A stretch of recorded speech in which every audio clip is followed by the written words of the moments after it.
A orar. Padre, te alabamos en el nombre de Jesús. Te damos gracias, Señor, por esta mañana en la que seguimos, Señor, alabándote y bendiciendo, Señor, y te pedimos que tú sigas obrando en tu palabra y tú, Señor, nos hables, nos sigas hablando en esta mañana, Señor, y que todo sea para glorificar tu nombre, Señor, en el nombre de Jesús. Amén.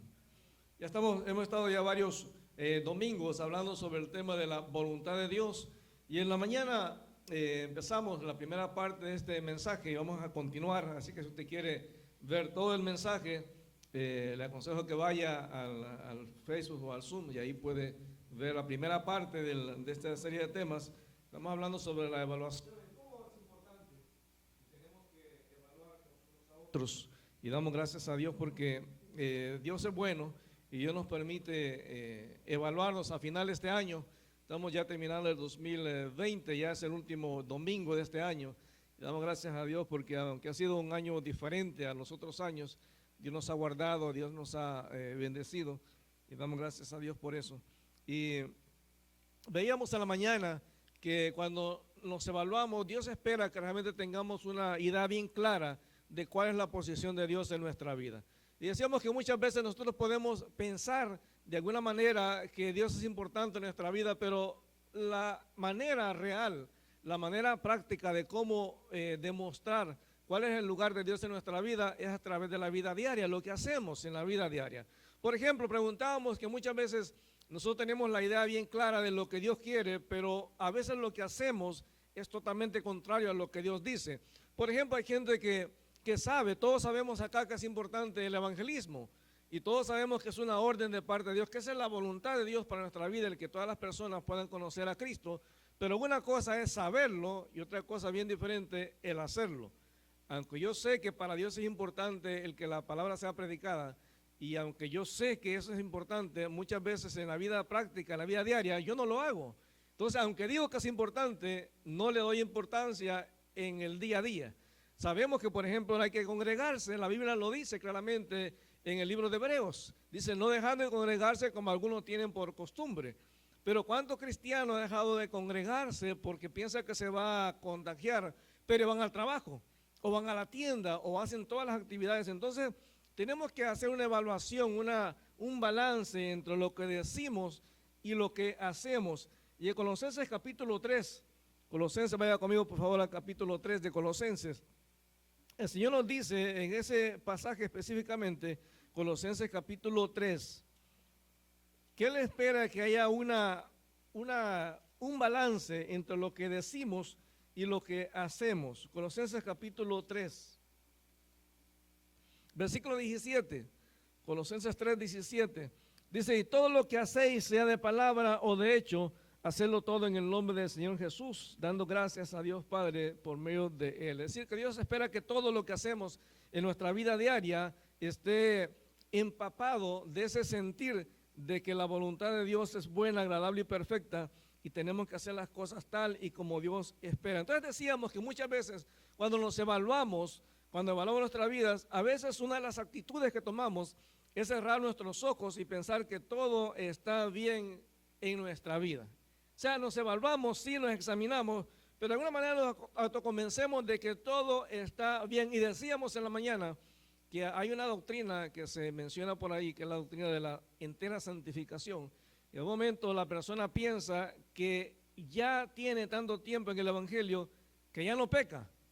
Y la Biblia dice al contrario, la Biblia dice que todos somos pecadores y que no hay justo ni siquiera uno, y que si alguno dice que no tiene pecado, dice 1 Juan, hace a Dios mentiroso. Entonces, pero muchas veces tomamos actitud de santurrón, de pensar que en mi vida todo está bien y que realmente no hay nada que arreglar. Y leíamos el pasaje de Romanos 8, Juan capítulo 8, versículo 31 en adelante, donde el Señor Jesús confronta a los fariseos, a los religiosos que habían creído en Él, y Él les dice que si creen en Él realmente, Él los va a libertar. Pero los judíos rechazan esa verdad de Jesús y le dice que ellos nunca han sido esclavos, cuando la Biblia nos demuestra por todos lados de que el pueblo judío ha sido esclavo políticamente o militarmente de muchas naciones. Pero Jesús les habla de la esclavitud del pecado. Entonces muchas veces, aunque la palabra nos confronta con nuestra realidad, a veces tenemos una idea totalmente diferente de lo que realmente la palabra dice. Y en Mateo capítulo 23, versículo 27, ahí el Señor llama a los fariseos sepulcros blanqueados, porque aparentaban algo bueno, pero por dentro eran una podredumbre. Mateo 23, versículo 27, dice: ay de vosotros, escribas y fariseos hipócritas, porque sois semejantes a sepulcros blanqueados, que por fuera a la verdad se muestran hermosos, mas por dentro están llenos de huesos de muertos y de toda inmundicia. Entonces, una persona puede estar mal delante de Dios, pero autoconvencerse de que todo está bien, y eso lleva a la persona a vivir un cristianismo que muchas veces es falso, un cristianismo que no agrada a Dios. También decíamos en la mañana que a veces la segunda actitud que tomamos cuando nos evaluamos es creer que estamos bien y nos enfocamos en señalar los errores de otros. Es decir, empezamos a compararnos y a pensar de que como el otro está mal, pensamos que eso nos justifica delante de Dios. Pero la palabra de Dios dice en los Salmos: examíname, oh Dios, y ve mi corazón. Es decir, Dios espera que la evaluación sea personal. Y en Lucas capítulo 18, versículo 9, Lucas 18, versículo 9, que este es el pasaje con que terminamos en la mañana. Aquí el Señor Jesús habla de dos personajes, un fariseo y un publicano. Y es interesante porque el fariseo es de ese tipo de personas que ve los errores de otros, pero no ve sus propios errores. Hay gente que ve que porque va a la iglesia, que porque da ofrenda, que porque sirve en algún ministerio, ya piensa que está completamente bien con Dios. Y es más, Dios espera algo más que eso. Dice Lucas capítulo 18, versículo 9. A unos que confiaban en sí mismos como justos y menospreciaban a los otros, dijo también esta parábola: dos hombres subieron al templo a orar. Uno era fariseo y el otro publicano. El fariseo, puesto en pie, oraba consigo mismo de esta manera: Dios, te doy gracias porque no soy como los otros hombres, ladrones, injustos, adúlteros, y aun como este publicano, ayuno 2 veces a la semana, 2 diezmos de todo lo que gano. Mas el publicano, estando lejos, no quería ni aún alzar los ojos al cielo, sino que se golpeaba el pecho diciendo: Dios, sé propicio a mí, pecador. Os digo que éste descendió a su casa justificado antes que el otro, porque cualquiera que se enaltece será humillado. Entonces, esta persona toma una actitud perfeccionista, ya piensa que las cosas que hacen, las cosas externas que hacen, ya le garantiza que está bien con Dios. Pero hermano, una persona, y yo lo decía en la mañana, hay personas que pueden incluso estar paradas en un púlpito, usted la ve bien vestido, usted lo ve que son buenos oradores, pero no necesariamente eso garantiza que la persona anda bien. Fíjense que en una conversación que teníamos con alguien, ellos tienen la idea, por ejemplo, de que solamente puede bautizar un reverendo. O sea, si usted es pastor, no puede bautizar porque tiene que ser reverendo. Entonces ellos lo ven así, como una cuestión religiosa. Pero realmente, si usted va a la Biblia, dice en Mateo 28, este es el mensaje a toda la iglesia. Dice: por tanto, id y hacer discípulos a todas las naciones, bautizándolos en el nombre del Padre. En ninguna parte de ese texto dice que usted tiene que ser un líder religioso para bautizar a las personas. Solamente que usted ha creído en Cristo como su Señor Salvador. Entonces, muchas veces tenemos tendencias y pensamos que otras personas son menos. Hermanos, en Cristo todos somos iguales.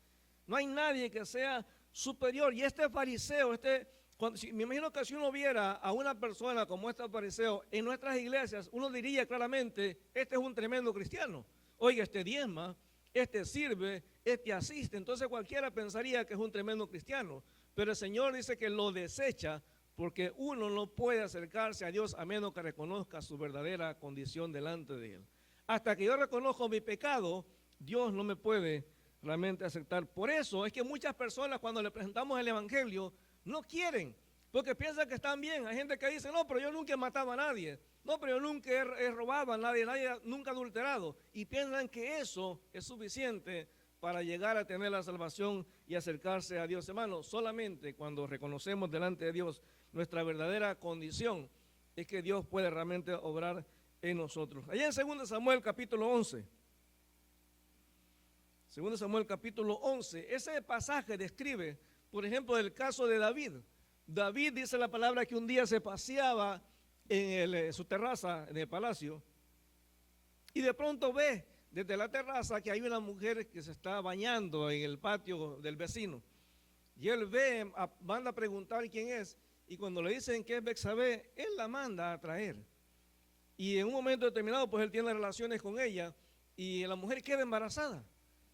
Entonces es interesante que David, me imagino yo, iba todos los días al templo, me imagino que a lo mejor escribía salmos, y me imagino que hacía todas las cosas normales que él hacía. Ahora, me imagino que la gente cuando veía a David yendo al templo en esa época, la gente decía, guau, ahí va el salmista, el hombre conforme al corazón de Dios. Pero Dios sabía lo que realmente había en el corazón de David. Dios sabía que en el corazón de David había pecado, pero David no quería reconocerlo. Posiblemente en ese tiempo David juzgó a otras personas que tenían pecado. En capítulo 12, Dios envía al profeta Natán.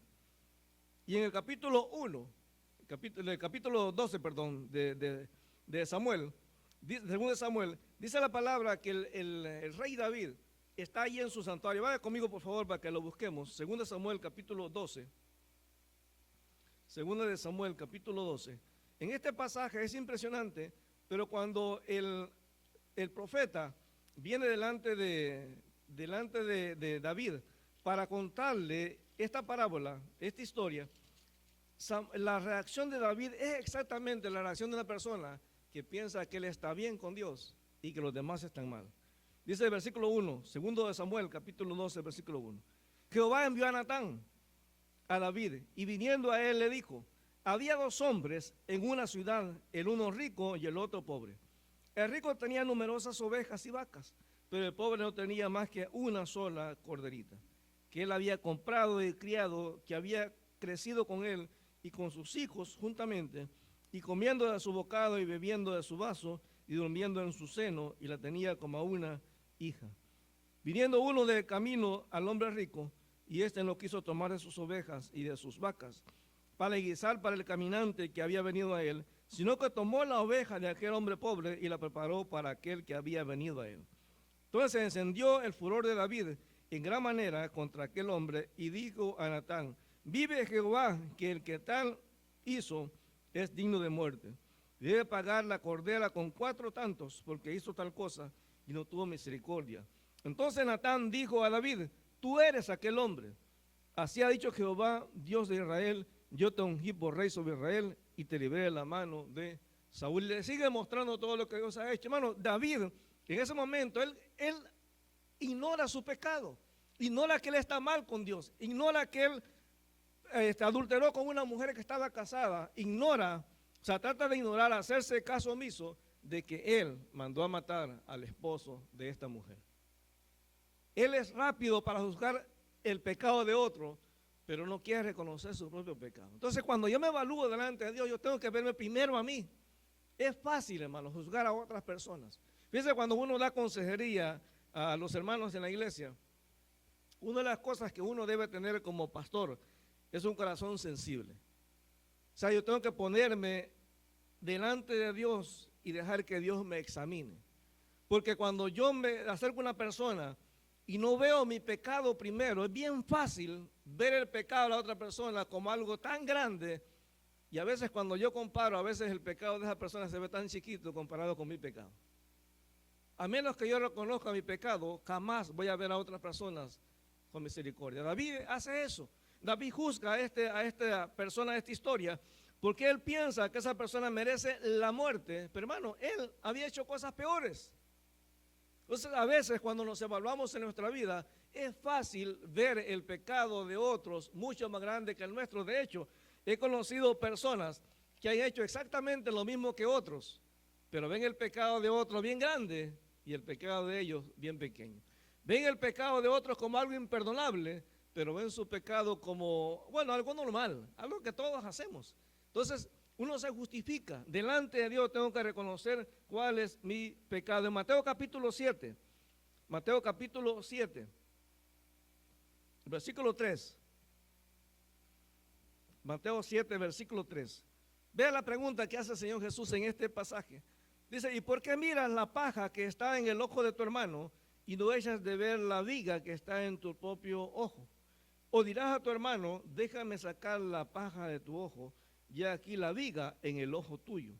Hipócrita, saca primero la viga de tu propio ojo y entonces verán bien para sacar la paja del ojo de tu hermano. Y aquí el Señor lo que está enseñando es que muchas veces es fácil juzgar a otros cuando nos evaluamos. Por eso cuando nos tomamos la cena, el Señor dice que cada uno se examine a sí mismo. Porque si yo le dijera a usted, mi hermano, vamos a tomar la cena, vamos a tomar unos minutos, evalúa el que está a la par suya. Yo le aseguro que no nos daría tiempo de tomar la cena porque nos tomaríamos un montón de tiempo. Porque es fácil encontrarle pecado a otras personas, pero es bien difícil reconocer nuestro propio pecado. Siempre lo justificamos. Siempre lo vemos como, bueno, todos lo hacen. Bueno, soy humano. Bueno, es algo normal, estamos en un mundo pecador. Entonces Dios quiere cuando nos evaluemos, seamos honestos con Él y reconozcamos nuestro pecado delante de Él. Y fíjese, hay gente que llega incluso al punto de aceptar que ha cometido pecado, pero le echa la culpa a otros del pecado que ha hecho. Es decir, si le conoce, dile, Señor, mira, yo pequé, está bien, lo reconozco, pero Señor, no fue mi culpa. Si ella, me imagino que David a lo mejor le dijo al Señor, Señor, mira, si ella no hubiera estado ahí enseñando todo el cuerpo, a lo mejor yo no hubiera pecado. O sea, podemos a veces echar la culpa a otras personas del pecado nuestro, hermano. Siempre es responsabilidad personal. Recuérdese, cuando Dios confrontó a Adán y Eva en el huerto, Dios sabía lo que había pasado. Pero Dios siempre quiere que reconozcamos de manera personal nuestro pecado y seamos honestos delante de Él. Por eso cuando Dios llega al huerto, Dios llama a Adán y le dice, Adán, ¿dónde estás tú? ¿Usted cree que Dios no sabía dónde estaba Adán? Claro que sí. Pero Dios sabía que se estaban ocultando. Entonces Dios le dice, Adán, ¿dónde estás tú? ¿Y cuál es la respuesta de Adán? Cuando dice, tuvimos vergüenza. Y el Señor le dice, comiste del fruto del árbol que te dije. Dios es personal, que no comieras. ¿Y qué es lo que dice Adán? Sí, Señor, discúlpame, yo comí. Perdóname, Señor, fue mi culpa. No, hermano. La mujer que tú me diste, es decir, Señor, si tú no me hubieras dado a esta mujer, yo no hubiera hecho nada. Por eso cuando Dios lo confronta, Adán le dice, por cuanto obedeciste a tu mujer. Mire, en ese tiempo no había pecado todavía, pero quien mandaba en casa, ¿quién era? Eva, hermano. Porque Dios le dice, el reclamo de Dios es bien claro, por cuanto obedeciste. Es decir, la mujer le dio la orden y él obedeció. O sea, usted no ve a Adán haciendo resistencia, pues. Adán le obedece a Eva y Dios lo castiga por haber desobedecido su palabra. Pero cuando Eva se ve descubierta, ¿qué le dice? Señor, la serpiente me engañó. Pero usted no ve que la excusa de ellos fue suficiente para que Dios no lo castigara. Cada uno, hermano, es responsable delante de Dios del pecado que hacemos. En Mateo capítulo 25, Mateo capítulo 25. Cuando el Señor venga por nosotros y tengamos que estar en el tribunal de Cristo y le entreguemos cuenta, ya a veces me he puesto a pensar, ¿qué tipo de excusa le voy a dar yo al Señor? ¿Qué tipo de excusa, hermano? Pues ya hay cosas que todos usted y yo sabemos. Hemos estado hablando de la voluntad de Dios y se da cuenta que la voluntad de Dios es algo tan normal. Pero muchas veces lo que sabemos no lo estamos haciendo porque estamos tan ocupados en saber aquellos que no sabemos. Entonces dice aquí en Mateo capítulo 25, está hablando de los talentos que el Señor dio y dice, pero llegando también el que había recibido un talento, dijo, Señor, te conocía que eres hombre duro, que ciegas donde no sembraste y recoges donde no esparciste, por lo cual tuve miedo y fui a escondí tu talento en la tierra, aquí tienes lo que es tuyo. Respondiendo su señor le dijo, siervo malo y negligente, sabías que ciego donde no sembré y que recojo donde no esparcí. Es decir, esta persona se excusa en que no usó el talento que Dios le dio, en que le tenía miedo. Ahora, ¿le valió esa excusa? Claro que no, hermano. Cuando Dios nos llame a cuentas a cada uno de nosotros, va a ser una cuestión personal. Nadie va a poder decir, Señor, es que yo no lo hice porque a mí el pastor nunca me dijo. Ay, Señor, yo no lo hice porque los demás no lo hacían tampoco. Ah, Señor, yo no lo hice porque pues no estaba de acuerdo con la manera en que hacían las cosas. Hace mucho tiempo conocí a alguien que quería cantar en una iglesia. Quería cantar y no estaba de acuerdo. Esta persona sentía que tenía un talento tan, pero tan especial, una voz tan privilegiada, que para ella era como, decirle que cantara en el grupo de alabanza de esa iglesia era como una ofensa, pues. O sea, su voz, su talento era tan espectacular, según ella, según esta persona, de que para ella quería realmente que en cada culto se le diera la oportunidad de ella tener un especial. Porque si él le decían que cantara como un coro en el grupo de alabanza, se estaba desperdiciando su talento y era una ofensa para ella. Bueno, a veces pensamos que somos más de lo que realmente somos. En Cristo todos somos iguales. Debemos de pensar, o sea, al final esta persona se fue a esa iglesia, ¿sabe por qué? Porque lo que andaba buscando era simplemente protagonismo. Pero la que estaba mal no era ella, la que estaba mal eran los demás.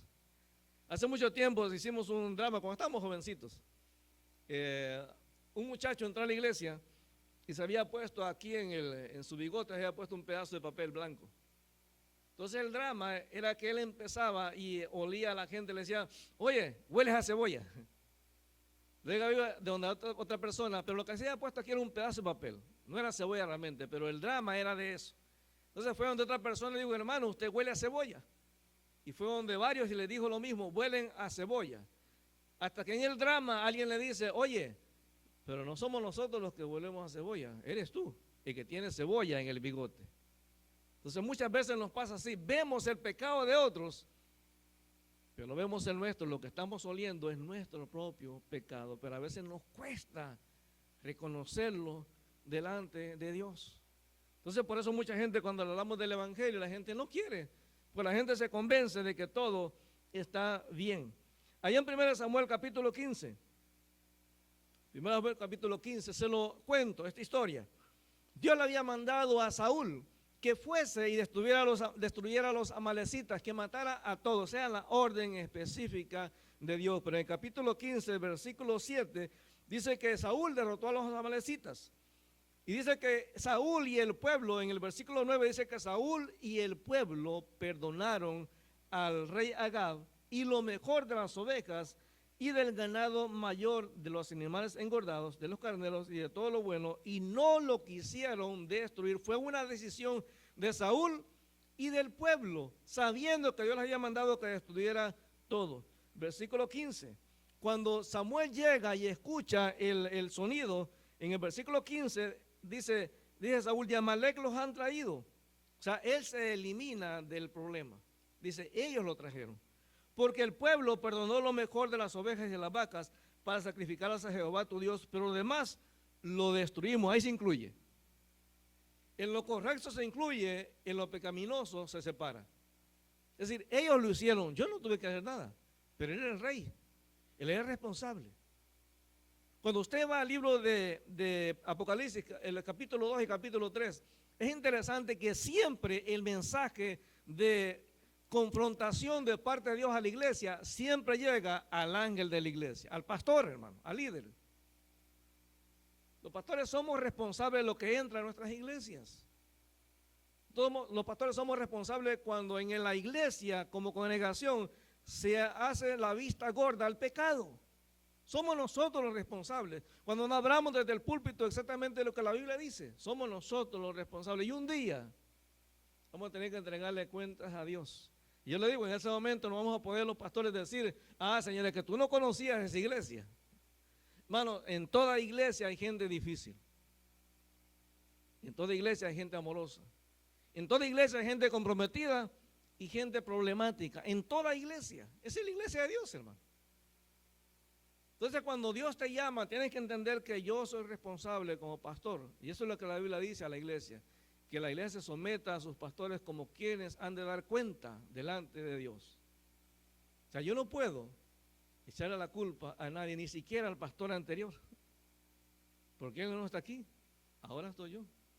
Entonces, cada uno es responsable delante de Dios. Entonces, cuando Saúl empieza a echarle la culpa a los demás del pueblo, en el versículo 20, dice, y Saúl respondió a Samuel, antes bien he obedecido la voz de Jehová, y fui a la misión que Jehová me envió, y he traído a Agag, rey de Amalec, y he destruido a los amalecitas, mas el pueblo, ellos, los malos, los desobedientes, tomó el botín, ovejas y vacas, y las primicias del anatema, para ofrecer sacrificios a Jehová tu Dios en Gilgal. Diga, hermano, cuando Dios le dijo al pueblo o a Saúl que trajera animales para sacrificios, nunca.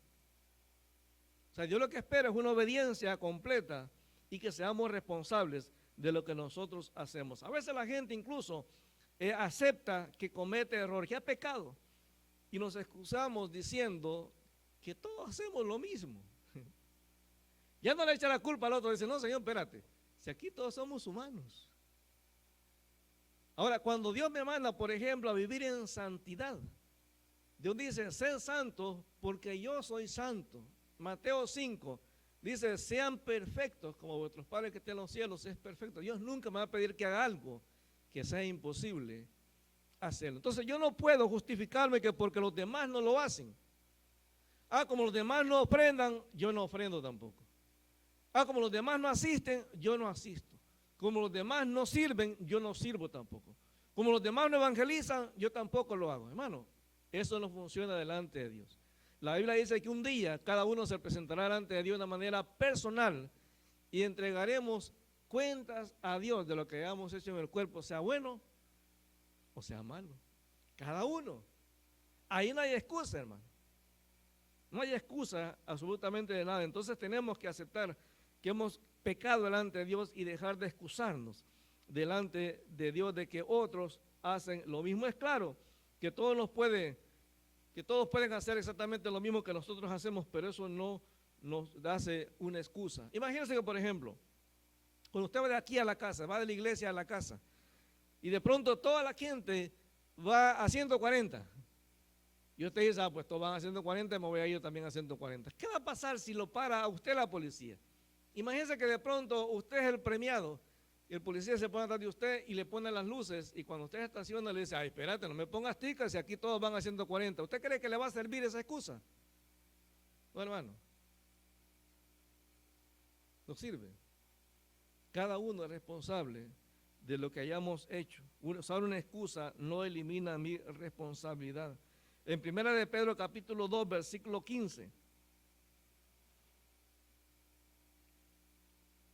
1 de Pedro 2:15 dice, porque esta es la voluntad de Dios, que haciendo bien hagan callar la ignorancia de los hombres insensatos como libres, pero no como los que tienen la libertad como pretexto para hacer lo malo, sino como siervos de Dios. Entonces Dios espera, hermano, que cada uno tomemos responsabilidad de lo que hacemos.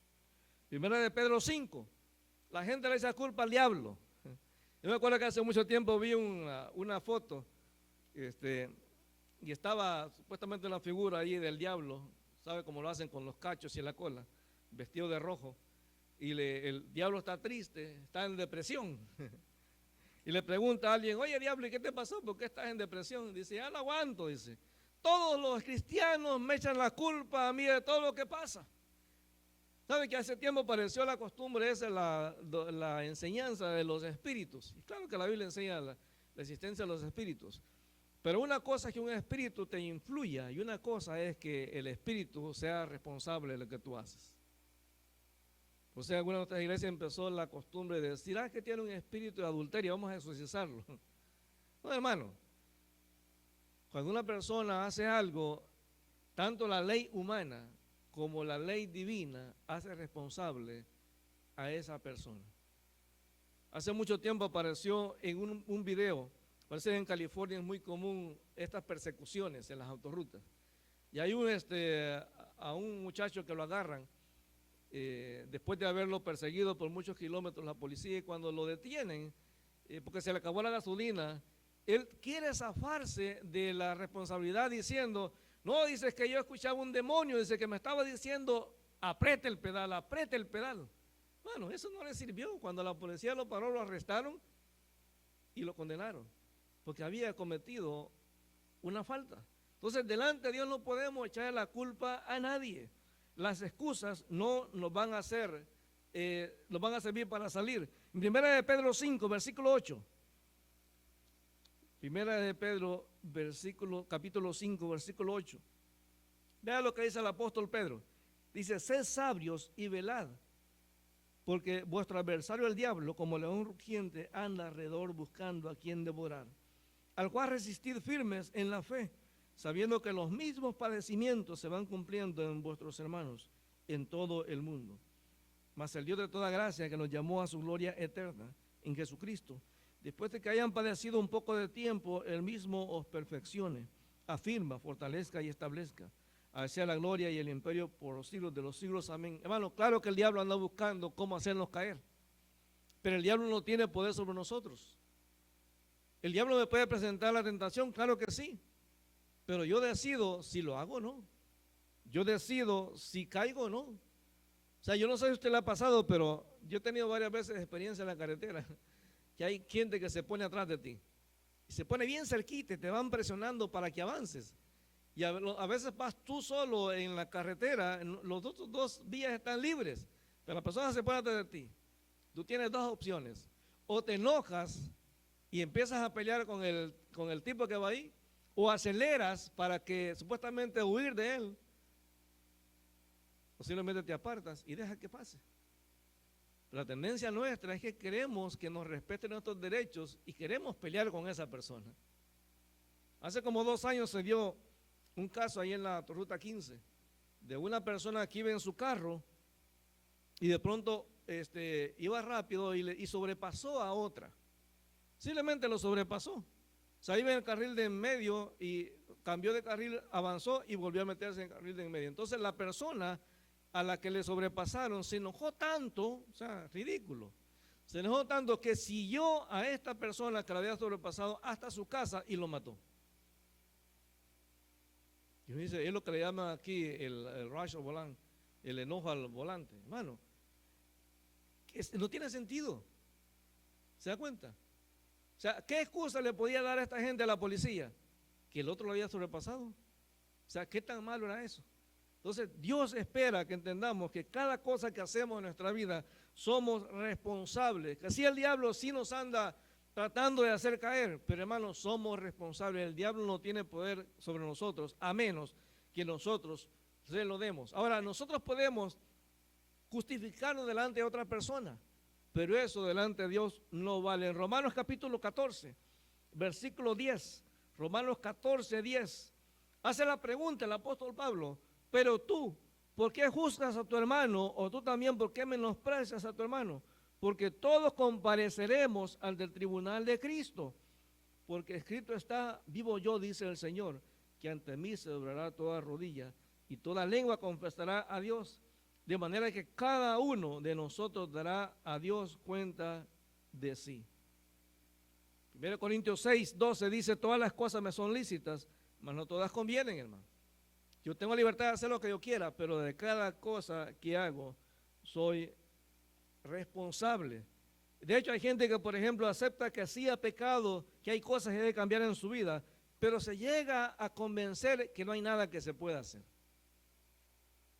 No hay nada que hacer, pues si ya somos así.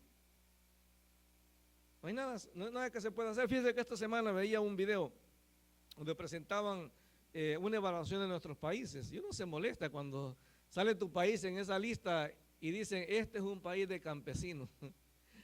Uno se molesta, pero realmente, hermano, a veces uno le cuesta reconocer que nuestros países no avanzan, no porque no tengan recursos, sino por todo lo malo que hay en nuestros gobiernos, por el robo que hay. Hay países que tienen recursos ilimitados, hermano, pero por la misma corrupción de nuestros países no avanzan. Y a uno no le gusta que le digan que nuestros países han cambiado, como decía alguien, la versión esta de los Salmos. El salmista decía, alzaré mis ojos a los montes, ¿de dónde vendrá mi socorro? Y alguien decía que en nuestros países latinoamericanos la gente dice, alzaré mis ojos hacia el norte, ¿de dónde vendrán los dólares? Porque pensamos que allá está la bendición. Por eso la gente nos venimos a estos países porque pensamos que aquí está la bendición. Entonces a veces pensamos que no se puede hacer nada. En Jueces capítulo 6, hay cosas que no se pueden cambiar. Eso es lo que nos convencemos. Que no importa lo que intentemos, en algún momento caemos en el conformismo.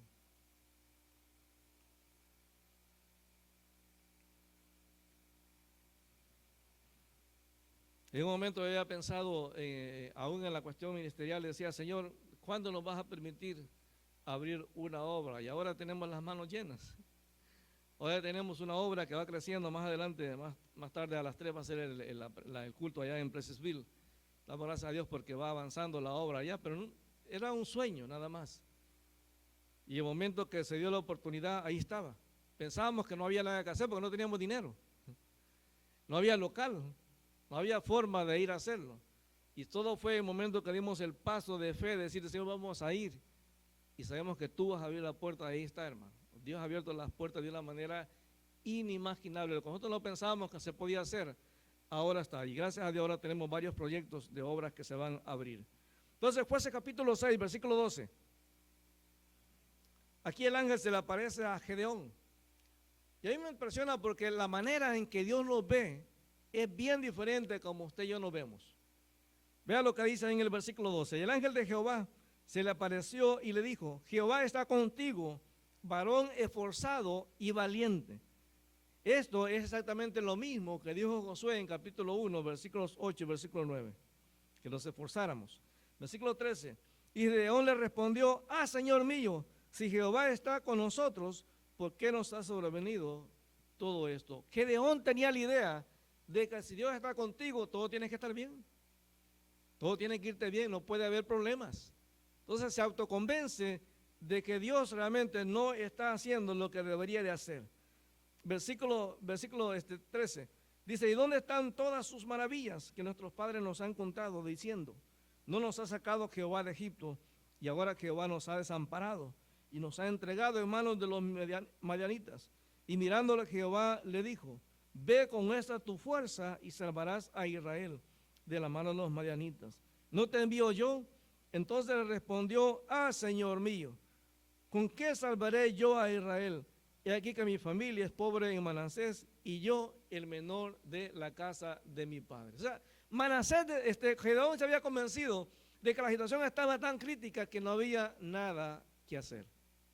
Entonces, en toda esta situación, Gedeón lo que está haciendo es echarle la culpa a Dios. Si Dios estuviera con nosotros, cuando Dios le dice, no, yo estoy contigo, ven, voy a estar contigo, te voy a ayudar en todo lo que vas a hacer. Gedeón le dice, no, Señor, yo no puedo hacer nada, mira, soy pequeño.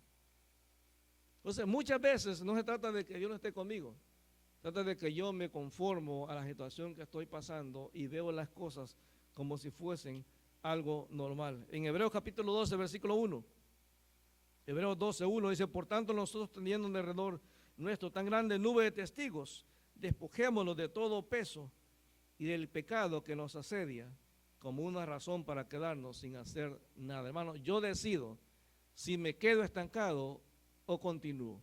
Usted puede ver hacia atrás y ver este año 2020 como un año difícil. Sí fue difícil, hermano.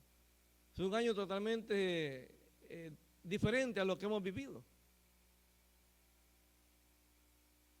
En este año mucha gente ha muerto. En este año mucha gente ha vivido bajo el temor. En este año mucha gente ha pasado situaciones difíciles en su vida, cosas que no conocíamos. Pero Dios sigue estando en el trono. Yo tengo que entender que a pesar de las cosas que pasen, yo tengo que tomar la actitud correcta, evaluarme dónde está Dios en mi vida, decíamos en la mañana.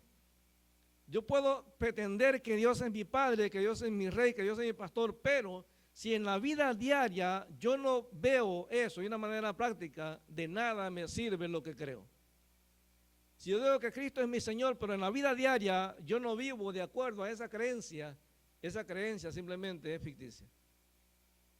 Los problemas siempre van a llegar a mi vida, pero tengo que tener la actitud correcta delante de Dios y evaluarme y entender que cuando yo he pecado, cuando he fallado, yo tengo que ser honesto delante de Dios. Los problemas siempre van a estar, las crisis siempre van a estar, pero tengo que tener conciencia de parte de Dios de que en medio de todas las situaciones difíciles de mi vida, siempre Él está en el trono. Hay una historia que se cuenta de un granjero. Él tenía un caballo al que amaba mucho. Y un día le llegó la noticia de que el caballo, mientras estaba pastando en el campo, se había caído en un hoyo. Entonces fue el campesino y vio, el granjero fue y vio con sus empleados, vio al caballo así en el hoyo y se dio cuenta que le iba a salir demasiado caro el sacarlo de ahí. Entonces la única solución era pues matarlo. Pero le daba como dolor en su corazón darle un balazo al caballo. Entonces le dijo a los empleados, le dijo, bueno, empiecen a tirarle tierra. Tírenle tierra para que se quede ahí sepultado con la tierra. Entonces, cada vez que caía una palada de tierra en el hoyo, el caballo se sacudía. Y la tierra caía, entonces el caballo aplastaba la tierra, y cada vez que iba cayendo más tierra, el caballo se sacudía y la aplastaba. Y de pronto se dieron cuenta que el caballo era más inteligente que los trabajadores. Pero el caballo aprovechaba, el caballo en su mente parece que llegó a pensar que esta gente quería ayudarle. Porque él veía cada palada de tierra como una posibilidad para salir del hoyo. Pero esta gente que estaba arriba veía cada palada de tierra como algo más que iba a tapar a este caballo. Entonces, a medida que iba cayendo, se dieron cuenta que el caballo era inteligente. Porque él no vio esto como un obstáculo, lo vio como una oportunidad para poder salir. A pesar de lo que está pasando en el mundo, Dios sigue estando en el trono. Yo tengo que entender que hoy en este día yo puedo examinar delante de Dios, reconocer dónde estoy y dónde está mi relación con Dios. Hay gente que se ha acomodado, hermano. Hay gente que ya le da pereza ir a congregarse. Hay gente que ya le da pereza dar su ofrenda. Hay gente que ya le da pereza servir. Porque piensan que todo esto se ha ido de las manos de Dios. Hermano, Dios sigue estando en el trono a pesar de... ¿Sabe qué? Ha habido más gente convertida este año 2020 que en los otros años. Porque la crisis ha hecho que la gente vea que la única solución es Cristo. Ahora la pregunta es, cuando usted y yo evaluamos nuestra vida, ¿qué es lo que yo veo? ¿Dónde está Dios en mi relación? ¿Dónde está Dios en mi vida? ¿Es Él el primer lugar? ¿O es uno de los tantos que están en mi lista de prioridades? Dios dice, amarás al Señor tu Dios con todo tu corazón, con toda tu mente y con todas tus fuerzas. Dios quiere el primer lugar. Si este 2020 no le hemos dado el primer lugar a Dios en nuestra vida, hoy puede ser el día en que podamos tomar un cambio y decirle, Señor, a partir de ahora, yo quiero que tú mandes en mi vida, yo quiero que tú hagas las cosas como tú quieras. A partir de ahora, Señor, no más excusas. No más echarle la culpa a las demás personas, sino a partir de ahora yo quiero reconocer mi responsabilidad delante de ti y empezar a caminar cada día, sino que cada momento, cuando yo me levante en la mañana, lo primero, Señor, es un tiempo contigo. Cada oportunidad que tenga, un tiempo contigo. Y cuando sea la oportunidad de servirte, yo lo pueda hacer con todo gozo. Y cuando sea la oportunidad de bendecir a otras personas, yo lo haga porque lo estoy haciendo para ti. Las excusas, hermano, no sirven de nada, más que para atarte y no ver lo que Dios tiene para nosotros. Pero en esta mañana, Dios quiere que veamos las cosas tal como Dios las ve. Padre, te alabamos en el nombre de Jesús. Te damos gracias, Señor, por que tú nos das en esta mañana la oportunidad de evaluarnos, Señor. Hemos visto que tu voluntad es tener el primer lugar en nuestra vida, Señor. Y Padre, tú te mereces, decíamos en la mañana, que así como tú nos diste todo lo mejor a través de la persona de Jesús, tú quieres también lo mejor de parte nuestra, Señor. No porque tú lo necesites, sino porque, Señor, es un privilegio poder darte de aquello que tú nos has dado, Señor. Te damos gracias por la salud, gracias por la familia, gracias por la esposa, los hijos, Señor. Gracias porque en medio de la pandemia tú has estado conmigo a cada momento y tú has guardado a tu pueblo, Señor. Te damos gracias en el nombre de Jesús. Y en esta mañana, Señor, queremos poner nuestras vidas en tus manos. Ayúdanos en todo momento a darte la prioridad solamente a ti, Señor. Ayúdanos a evaluarnos, a saber dónde está mi relación contigo y a poder tomar las decisiones necesarias para que, Señor, tú ocupes el lugar que solamente a ti te corresponde. Decir que te amamos es fácil. Demostrar en la vida diaria es muy difícil. Tú dices en tu palabra, Señor, que a veces te adoramos de palabra nada más, pero nuestros actos reflejan algo diferente, Señor. Pero Padre, en el nombre de Jesús te pedimos que en esta mañana, Señor, cada uno de los que estamos aquí, cada uno de los que están conectados por Zoom o por Facebook, Señor, que podamos tomar una decisión ahí donde estamos, de dejar que tú tomes el primer lugar en nuestra vida. Señor, no es la familia, no es el trabajo, Señor, no es ni siquiera nuestra propia vida lo más importante eres tú, Señor. Y Padre, en el nombre de Jesús, que tu Espíritu Santo, Señor, toque cada vida, cada uno de aquellos que han escuchado el mensaje, Señor, que hemos escuchado el mensaje, que lo van a escuchar después, Señor, a través de las redes sociales. Te pedimos en el nombre de Jesús, ayúdanos, Señor, ayúdanos.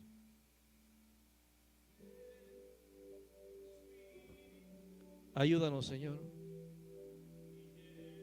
a dejar a un lado la excusa. Señor, en el nombre de Jesús.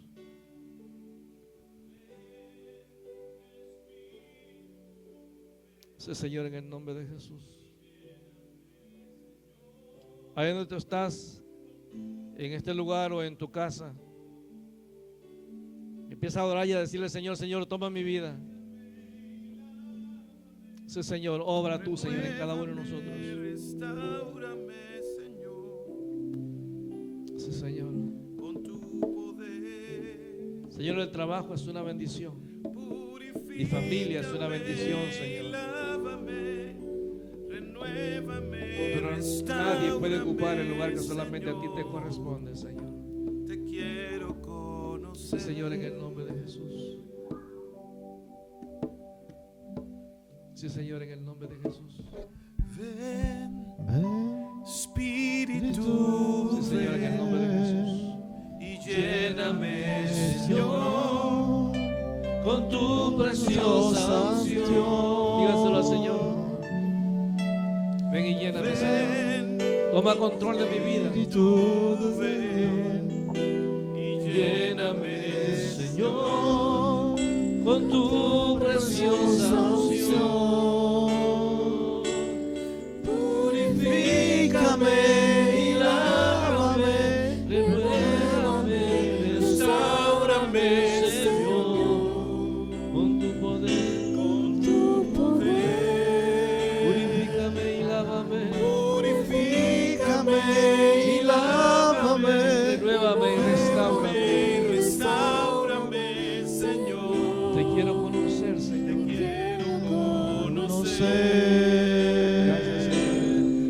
Purifícame, lávame, renuévame, restáurame, Señor, con tu poder. Purifícame y lávame, renuévame, restáurame, Señor. Te quiero conocer. Señor, en el nombre de Jesús, ponemos nuestras vidas en tus manos, Señor. El 2020 está terminando, Señor. Pero no importa, Señor, el día, ni la hora, Señor, ni el cambio de año. Tú sigues estando en el trono, Señor. Tú sigues llamando a tu pueblo, Señor, para que podamos darte el lugar que solamente a ti te corresponde en nuestra vida. Que al evaluarnos en esta mañana, Señor, podamos tomar decisiones que se muestren en el día a día, Señor. Que podamos demostrar que sí, en nuestra vida tú ocupas el primer lugar, Señor. Padre, que allá donde estamos, en nuestra casa, Señor, en este lugar, podamos tomar las decisiones adecuadas, Señor. Te damos gracias en el nombre de Jesús, porque tú eres bueno, Señor. Porque tú estás en este lugar y a ti te place, Señor, que tu pueblo te adore, que tu pueblo te bendiga. Pero a ti te place que esa adoración, esa alabanza se transmita en el día a día, Señor, y que en cada situación de nuestra vida tú siempre sigas ocupando el lugar que solamente tú debes de ocupar, Señor. Señor, te damos gracias en el nombre de Jesús. Oh, sí, Señor, en el nombre de Jesús. Y Señor, queremos hacer la invitación. Si hay alguna persona que nunca ha entregado su vida a Cristo, pero quiero hacerlo en esta mañana, Yo le invito a que haga esta oración conmigo. Dígale: Señor Dios, te conozco en mi vida que soy pecador. Reconozco, Señor, que no hay nada que me pueda dar salvación y vida eterna, Señor. No hay ninguna religión, no hay ninguna buena obra, Señor. No hay ningún nivel de altruismo o de nivel social, Señor, o académico. Solamente en Jesucristo, Señor, hay salvación y vida eterna. Y yo decido entregarle mi vida a Cristo para que Él sea mi Señor, el dueño y mi Salvador, Señor. Si usted hizo esta oración entregándole su vida a Cristo, levante su mano. Si usted la hizo estando conectado por Zoom o por Facebook, comuníquese con nosotros. Será una bendición poder orientarle en su nueva relación con Dios. Si a lo mejor hoy usted está reconciliándose con el Señor, igual comuníquese con nosotros y será un placer poder orientarlo. Señor, te damos gracias por tu pueblo, Señor. Ayúdanos que este 2021 sea un año, Señor, en el cual tu pueblo se comprometa contigo, Señor, que nos podamos comprometer contigo, Señor. Gracias, mi Dios, por lo bueno que eres, Señor. Aquí estamos, Señor, te entregamos todo, Señor, para que seas tú el que tome control de cada situación, Señor. Sí, Señor, en el nombre de Jesús. Gracias, Señor, en el nombre de Jesús.